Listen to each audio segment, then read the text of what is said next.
Hello, everyone. Happy 4th of July.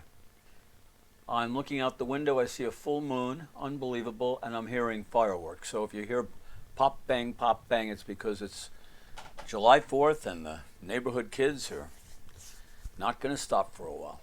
Anyway, I want to talk tonight about process. It's a very important process that people should learn to use for any physical thing like the piano. And of course, I'm going to be speaking specifically about the piano. And I'm going to be speaking specifically about a problem a piano student had today. And I recognized that everybody has this problem. I have it when I'm practicing. Everybody has this problem. We work slowly, we work carefully, we start getting comfortable with things. In her case, a piece called Breakers. She's been playing about 8 months or so, and she's playing this piece, Breakers. And she was fairly good at getting her hands around, and she was stopping occasionally, but it was understandable. But there was one place, and we did the arrows, we did the arrows and the sentences, we have it all broken down. And she got to one place, though, mainly because it was somewhat visual, I guess, visually confusing a little bit, where I realized that it wasn't a narrow, or it wasn't so much a narrow, it was a spot that she was having a problem. Now let me first tell you what the problem was, and maybe describe the symptom, I suppose you could say. On anything physical, there's a thing called reaction time.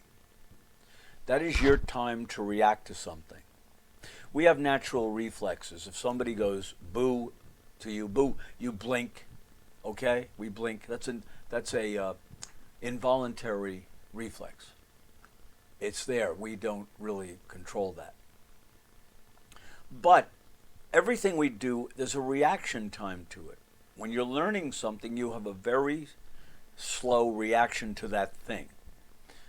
So she had a spot in here that she was pretty bad at, okay? And she admitted it. She said, I have trouble doing that. I said, well, let's look at what it is. Now, generally, as I told you in the practice thing with the card trick, the card game, I gave you various tricks of slow it down and this kind of thing. But sometimes you need to literally take something and find exactly what it is that you short circuit on. In her case, I'll show you what it was. It was getting from this measure here, or this part here. Notice I wrote a big arrow down to A with the fifth finger. That meant A with the fifth finger, because she had to go back to the beginning again. So visually, it's a very tough connection by itself. And now you can practice from a big part of it over and over again and not get any better. This is where you have to define how much you're going to practice and how you're going to deal with your lack of reaction time. This could be the most important lesson or video I ever do. Reaction time is everything, but you got to train it right. And you can't, you're training yourself to do a habit. It's becoming a habit, and you can develop a bad habit. So anyway, I said to her, look, you could start on these 3 notes, but that wouldn't include the notes that you play before it that then have to make the move. We only had to get to these 2 notes. That's it. She played this fine. All of this is fine. It was going from here to there, but not just the last 3 notes. It had to have the left hand, and she did this fine. She had to have the left hand started, so that was the drill. There were 2 ghosts here. One of them, you can see the arrow I drew here, and I'll draw the second one. Remember we talked about staggered ghosts? Well, you kind of have that here. The right hand had to get down to the 3 on C. I'll even draw that one in. But they're staggered because the left hand, once he finishes here, he's going to go down to the A here. And the right hand finished up on 5 on the G up here. He's going to finish there. He has to pop very quickly to a C with 3. Okay, I wrote it here, 3C. Okay, so I will show you what she was doing, or that part. I'll play it for you. Should I play it for you first? No, I'll show you her problem. She was coming up. She played this fine. Then she took her time to adjust her hands to find that, and then she played the next note, which of course led into a part she could play. She had no trouble with that. So what did we have to do to get that working without using a lot of time? Some people go, oh, I'll play through it again. That's not going to help. We have to look at this one spot. We have to look for the contamination, so to speak. And very often it's not very much. So what we practiced was this. And I told her, I want you to play it note by note and look what it is you're trying to train your hands to do. We're going from here to, don't even use the pedal. Just play the notes.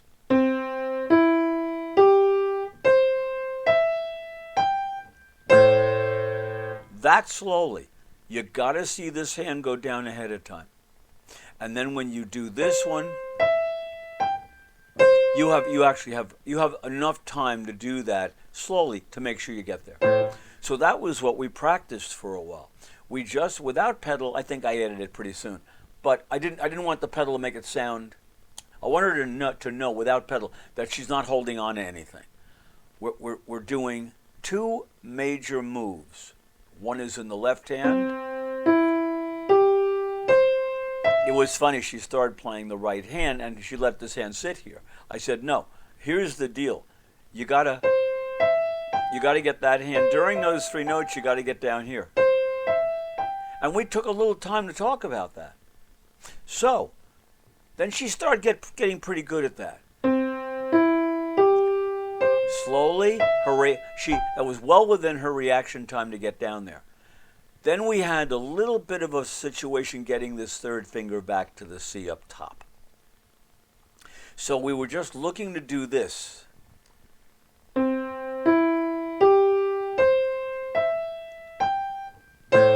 More or less on time. We could have put the metronome on. I don't want to drag that out now. But we could have put it on tick, tick, tick, which is far slower than this piece goes. But remember something, when you do use the metronome, you're being really honest about what your reaction time is. If you do it at 60 and you're still having trouble, put it down at 50. And if you're still having trouble, 45. It gets pretty slow then. But you can work the metronome in many ways to get it slower. So anyway, we'll talk about that some night. But I'm just trying to make one point. Well, we worked on this, and eventually that left hand was going down, and she was getting comfortable with the motion. And by the time we'd done it maybe 10 or 20 times, it kept getting a little quicker. Her reaction started to get a little bit faster. And by the time we were done with the pedal, she was about here.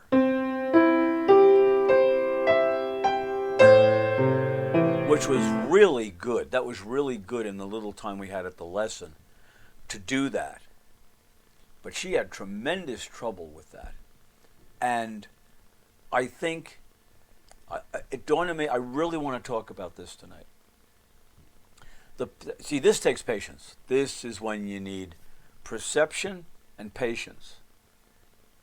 Sometimes you're late on something. You know why you were late. You weren't paying attention, or you just started it and you're not good yet. But there comes a point when you have to say, you know, I'm really having an issue there. And then you've got to slow it down. You've got to find the issue. It might be an arrow. It might be part of a sentence. It's never going to be a lot. If it's a lot, you just haven't played the piece enough. You haven't practiced the piece enough times.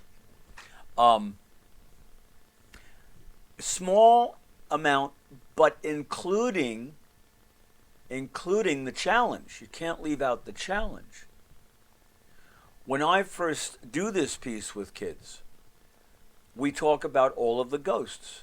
A ghost in the right hand, a ghost in the left hand, and they know about them. But these aren't particularly difficult. They still have to practice them. We still have to slow it way down, all that stuff. But those are the normal bumps in in the road. It's when you get a real stinker, like that one. Visually difficult to see. Oh, give me a second. My little lavalier fell off here. There we are. I mean, everybody has a part of a piece that is difficult. And it's not a lot. It's a little part, generally. It's not a big deal. Then there might be a situation where that little thing repeats through the piece, and you have to maybe address each one of them. But the other side of the coin is doing too much of the piece to correct a mistake. You're using all kinds of time, particularly if you decided to do it a lot slower. We only needed to do those seven beats.